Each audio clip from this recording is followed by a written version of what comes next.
Front side అయితే గాలి నింపిన తర్వాత ప్యాక్ అయితే వేద్దాము. సో ఇప్పుడు పెద్ద సైడ్ అయితే ప్యాక్ వేసుకున్నాం.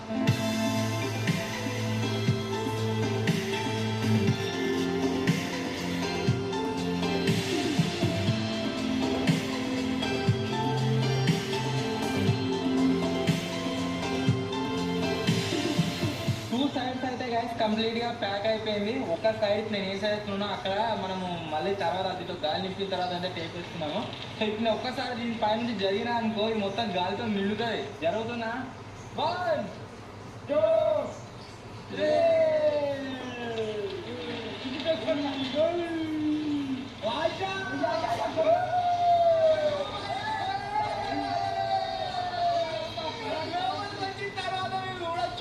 మొత్తం రిసౌండ్ వస్తుంది. కొంచెం పెద్ద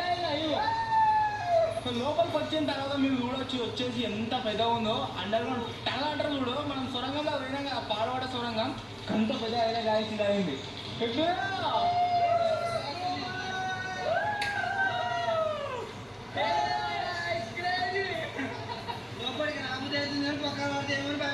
కింద గ్రౌండ్ లెవెల్ లేదు, అన్ని చెట్లు అవుతున్నాయి. ఒకవేళ ఎగురితే మొత్తం పొక్కలు పడతాయన్న పర్పస్ లో ఆగిపోతున్నాము.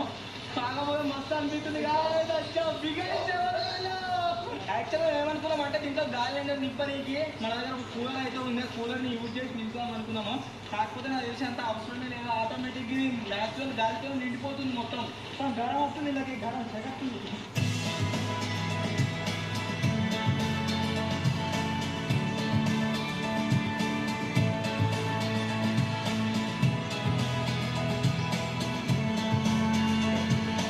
మనకు న్యాచురల్గా వచ్చే గాలితో మొత్తం నిండుతుంది. కాకపోతే ఏం ప్రాబ్లం అవుతుందంటే నిండగా మళ్ళీ వెంటనే వెళ్ళిపోతుంది.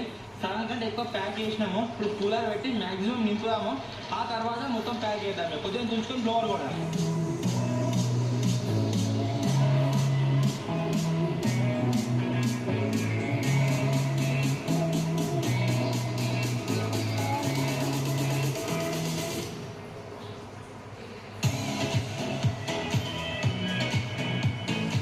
కూలర్తో నింపే కాడికి అయితే నింపినాం గాయస్. ఇప్పుడు వచ్చేసి అది ఓపెన్ అవడం వల్ల కంటిన్యూస్గా గాలి బయట పోతుందని చెప్పినా కదా, బ్లోవర్తో అయితే నింపుతున్నాం. ఇక ఒక 1 అవర్ 2 అవర్స్ పడుతుండొచ్చు. మొత్తం నిండా నింపి ఇక్కడ కూడా టేప్ వేసేదాన్ని.